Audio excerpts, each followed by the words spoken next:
कहते हैं सोमवार के दिन की अष्टमी पढ़ने पर, कौन से दिन? सोमवार के दिन कौन सी तिथि? जम के बोलो अष्टमी। सोमवार के दिन अगर अष्टमी तिथि पड़े और उस दिन अगर 5 बेलपत्र भगवान शिव को समर्पित कर दी जाए तो व्यक्ति जो सोचकर जिस कामना से जिस मनवांछित फल के लिए बेलपत्र चढ़ाता है उसकी वो कामना मात्र 3 महीने में पूरी हो जाती है। मात्र 3 महीने। एक बात बहुत सुंदर है, ध्यान रखिएगा थोड़ा सा। कभी अगर मौका लगे सोमवार की अष्टमी पड़ जाए, क्या पड़ जाए सोमवार की? जम के बोलो जरा, अष्टमी। या तो सोमवार की अष्टमी पड़ जाए या हर महीने शिवरात्रि आती है, हर महीने आती है, या तो सोमवार की अष्टमी पड़ जाए या फिर सोमवार की शिवरात्रि पड़ जाए, हर महीने आती है। प्रयास करना कहीं से देसी गाय का दूध मिल जाए, थोड़ा सा दूध देसी गाय का मिल जाए, थोड़ा सा दूध देसी गाय का, थोड़ा सा दूध अगर प्राप्त हो जाए, बेलपत्री के पत्ते से दूध कटोरी में लेकर, मात्र बेलपत्री के पत्रे से एक एक बूंद अगर दूध, आप एक बूंद अगर ज्यादा ना मिला हो, 1 चम्मच भी अगर आपको दूध देसी गाय का मिल गया हो और सोमवार की अष्टमी पड़ जाए या सोमवार की, जम के बोलो, शिवरात्रि पड़ जाए, उसमें केवल अगर देसी गाय का दूध मिल जाए, जर्सी गाय का नहीं हो, देसी गाय का अगर दूध मिल जाए, बेलपत्री के पत्ते से, तुम्हारे घर के अंदर अगर शिवलिंग है या मंदिर में शिवलिंग है या तुम्हारे नजदीक में कोई शिवलिंग है, उस पर बूंद बूंद, एक एक बूंद अगर शिवलिंग पर दूध समर्पित कर रहे हो, श्री शिवाय नमस्तुभ्यम, नमः शिवाय, या षडाक्षर मंत्र ओम नमः शिवाय, या 33 अक्षर का मंत्र महामृत्युंजय मंत्र, इसका स्मरण कर कर शिव जी पर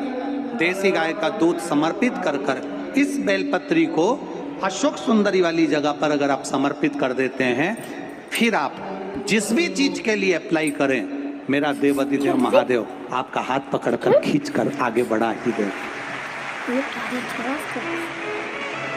मेहनत करना, कर्म पूरा करना, पढ़ाई अच्छी करना, और पढ़ाई के साथ में विद्या अध्ययन करने के साथ में अच्छी मेहनत के साथ में देसी गाय का दूध भगवान शंकर को समर्पित करना, भगवान शंकर को समर्पित करना, देसी गाय का दूध धीरे धीरे धीरे धीरे समर्पित करना, भावों के साथ आप समर्पित करें। देसी गाय का दूध एक एक बूंद समर्पित करें, धीरे धीरे समर्पित करें। और देसी गाय का दूध जब धीरे धीरे समर्पित करें, बड़े रास्ते से, आनंद से धीरे धीरे जब आप समर्पित करेंगे, बेलपत्री वही दूध में सनी हुई बेलपत्र अशोक सुंदरी वाली जगह पर, उस समय पर डंडी का भाग शिवलिंग की ओर नहीं होना चाहिए, उस समय पर डंडी का भाग जहाँ से पानी बहकर जाता है अशोक सुंदरी की ओर से, वहाँ पर होना चाहिए। कार्य में सफलता मिलती ही है। शिव तत्व को धारण। सोमवार की अष्टमी का मतलब आपको इंदौर की कथा में बताया था, जिस दिन शंकर और पार्वती के मिलन का दिवस हो, और केवल एक माता पार्वती के अकेले मिलन का नहीं, 64 योगनिया तक भगवान शंकर से मिलने के लिए आती है। पीला चंदन लगा लेना। कितना लगाना है? बीच वाला जो पत्ता है उस पर पीला चंदन। जब आपको लगे कि मेरा जीवन बहुत कष्टमय है, अब ये रोग, अब ये कष्ट दूर ही नहीं हो रहा, अब ये आए दिन तकलीफ पर तकलीफ बढ़ती जा रही है, आए दिन रोग, बीमारी, पैसा घर में बच नहीं रहा, बहुत कष्टमय जीवन है, इसमें लगाओ पीला चंदन बेलपत्री की बीज पत्ती महाराज।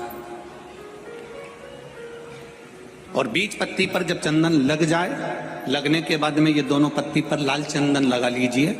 इन दोनों पत्ती के बीच में जो डंडी का भाग होता है, आपको कहा था, आपको स्मरण में होगा शायद, हमने जब बेलपत्री की महत्वता बताई थी तो उस बेलपत्री की महत्वता में कहा था ब्रह्मा विष्णु महेश ये 3 हैं, बोला था। बीच में ये बड़ी पत्ती से लेकर जो 2 पत्तियां होती हैं, इनके बीच में जो जगह बचती है, इसमें मां पार्वती के 64 योगनियां, मां पार्वती अपनी पूर्ण सिद्धि के साथ में जितनी भी देवी के स्वरूप हैं, वो माता 64 योगनियां देवी के स्वरूप में यहां पर विराजमान होती हैं। 2 पत्ती के नीचे से जो डंडी होती है नीचे तक, ये पूरी डंडी में 33 कोटि देवी देवताओं विराजमान होते हैं इस पूरी डंडी के अंदर। तो ये बीच वाली पत्ती है, ये जो बीच वाली पत्ती का जो भाग होता है, इस पत्ती के भाग में शहद का प्रयोग कर यहाँ पीला चंदन, लाल चंदन, शहद का प्रयोग कर इसी तरह से पकड़कर ये बेलपत्री की जो डंडी है वो अशुक सुंदरी पर जब आप समर्पित करें तो जहां से जल बहता है उस ओर पर इस पत्ती को चढ़ाकर केवल आपके हृदय की बात कहकर देवाधिदेव महादेव से कोई भी शिव जी का मंत्र, पंचाक्षर नमः शिवाय, षडाक्षर ओम नमः शिवाय, श्री शिवाय नमस्तुभ्यम, या महामृत्युंजय मंत्र, जो शिव का मंत्र हो आपके पास में, उसको बोलते हुए देवाधिदेव महादेव को धीरे धीरे जल की धार चढ़ाना प्रारंभ करो। जल की धार जब पूर्ण होने लगे, उसमें थोड़ा जल बचे, तब अशुक सुंदरी पर जो तुमने बेलपत्र चढ़ाई है वहां उस जलधार को चढ़ाएं। ये प्रयोग आपको केवल सोमवार की अष्टमी पड़ने पर ही करना है। कौन से दिन करेंगे? जम के बोलिए जरा। सोमवार की अष्टमी पड़ने पर यह प्रयोग करें और जल चढ़ाकर बाबा से विनती कर उसी बेलपत्र को वापस उठाकर कहीं जलाशय में या किसी पेड़ के नीचे विसर्जन कर दें और 1 लोटा जल वहां भी चढ़ा दें। बस निवेदन कर आ जाइए, मेरा बाबा 3 माह के अंदर हाथ जरूर पकड़ेगा और आपको दलदल से बाहर निकाल देगा। बात और आपसे कहेंगे, उतारिएगा। जिसके शरीर में सफेद चमड़ी पड़ने लगती है, चर्म रोग हो जाता है, या चेहरे पर आंख के पास में पूरा कालापन आ जाता है, उसको हमेशा याद रखना है, लाल चंदन का लेपन पीपल के पत्ते पर करिए। काय पर करना है? पीपल के पत्ते पर लाल चंदन का लेपन करिए। लेपन कर सोमवार की अष्टमी के दिन उसको लेपन कर वापस निकाल कर शंकर भगवान पर उसका धीरे धीरे त्रिपुंड बनाकर लेपन करना प्रारंभ करिए। जब आप त्रिपुंड बनाकर लेपन करना प्रारंभ करें, उसके बाद उस चंदन को जो सोमवार की अष्टमी है तब निकाल कर लिया है और निकाल कर लाकर उसको डब्बी में रख लें। उस चंदन का प्रयोग चर्म रोग के स्थान पर थोड़ी थोड़ी मात्रा में करना प्रारंभ करें, पानी के साथ मिलाकर। परंतु उस चंदन को केवल 6 से 7 दिन में प्रयोग करिएगा, ज्यादा नहीं। धीरे धीरे चमड़ी, परंतु उसको सोमवार की अष्टमी के दिन सिद्ध कर बनाना है। उसको सोमवार की अष्टमी के दिन चढ़ाना है श्री शिवाय नमस्तुभ्यम या ओम नमः शिवाय या पंचाक्षर मंत्र या महामृत्युंजय मंत्र, जो आपको आता हो, शिव जी का जो नाम आपको याद हो उसको बोलकर चढ़ा, उसको लिया, फिर उसको अपने शरीर पर लगाना प्रारंभ करो। उसका फल आपको 15 दिन के अंदर धीरे धीरे प्राप्त होना प्रारंभ। हर हर महादेव, ओम नमः शिवाय। कैसे आप सभी लोग? आशा करती हूँ आप सभी बहुत अच्छे होंगे। जो भी भाई बहन मेरे चैनल पर नए आए हैं, मेरे चैनल को सब्सक्राइब कर लें एंड कमेंट में महादेव का नाम लिखना ना भूलें। हर हर महादेव तो लिख ही दें। देखिए करना क्या है आपको, जिस व्यक्ति के शरीर पे चर्म रोग है या कोई भी अन्य बीमारी है, तो उस व्यक्ति के लिए बहुत ही सरल उपाय बताया है प्रदीप मिश्रा जी ने। सिर्फ प्राण के उपाय हैं जो हम आपको बताने का प्रयास कर रहे हैं। कथा के उपाय हैं जिन उपायों को हम सरल तरीके से बताने का उपाय आपको कर रहे हैं। देखिए आप ढंग से समझ लीजिए, इस उपाय को ठीक से समझने का प्रयास कीजिए कि आपको करना क्या है। कि आपको सोमवार की अष्टमी को ही ये उपाय करना है, अन्यथा और किसी दिन नहीं हो सकता। ये उपाय सोमवार की अष्टमी के ही दिन हो सकता है। तो आपको जाना है शिव मंदिर जाना है और आपको लेके जाना है कोई भी सा चंदन हो, पीला हो, लाल हो, कोई भी चंदन हो। आप उस चंदन को लेके शिव जी के मंदिर जाना है। उस चंदन से शिव जी का आपको लेपन करना है। लेपन करते वक्त मंत्र का जाप अवश्य करें। कोई भी मंत्र आपको आता हो शिव जी का, उस एक मंत्र को आप जपते रहें, लेपन करते रहें। कम से कम 108 बार तो आप इस मंत्र का जाप कर ही लें। जाप करने के बाद जब आपके 108 बार जाप हो जाएंगे तो उस लेपन जो लेपन कर रहे हैं शिव जी पे, उस लेपन को एक डिब्बी में भर लें। डिब्बी में भर लेंगे तो आपको आना है घर पर। घर पर जिस व्यक्ति को परेशानी है, चर्म रोग है या शरीर की अन्य कोई बीमारी है, उस पे आपको लेपन करना है। ये लेपन मात्र आपको 7 या 8 दिन तक करना है।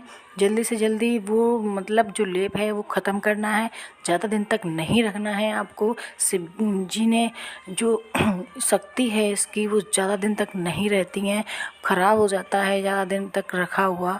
तो जितनी भी डिब्बी में जो आपने लेपन भरा था, उस लेपन को 7 या 8 दिन तक भरे आप उसको लगा दीजिए।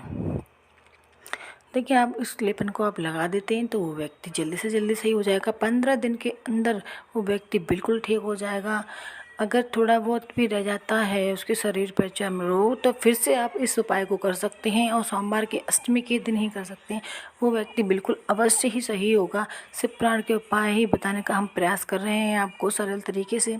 पंडित प्रदीप मिश्रा जी ने कथा में बता ही दिया है। आप इन उपायों को सुनने का प्रयास कीजिएगा, फिर इन उपायों को करना। एक बार प्रैक्टिकल करके अवश्य देखना, ताकि आपके जो भी रोग हैं शरीर के वो बिल्कुल सही हो जाए। हमारी वीडियो देखने के लिए धन्यवाद। जो भी हमारे वीडियो को देखते हैं कमेंट में अवश्य हर हर महादेव अवश्य लिख दीजिए। आप पर महादेव की कृपा बनी रहेगी, आपकी हर मनोकामना पूर्ण होगी। जो भी आपकी इच्छा है सारी मनोकामना पूर्ण हो जाएंगी। नौकरी हो, व्यापार हो, धन की हानि हो, सब आपके दुख दर्द दूर करेंगे भोलेनाथ। आपकी सारी रक्षा करेंगे भोलेनाथ। आप उनकी कथा सुनिए, उनके उपाय कीजिए। हमारे वीडियो देखने के लिए चैनल को सब्सक्राइब अवश्य कर लेना, ताकि ऐसी ही वीडियो की जानकारी आपको मिलती रहे, आपके सारे दुख दर्द दूर होते रहें। हर हर महादेव। ओम नमः शिवाय।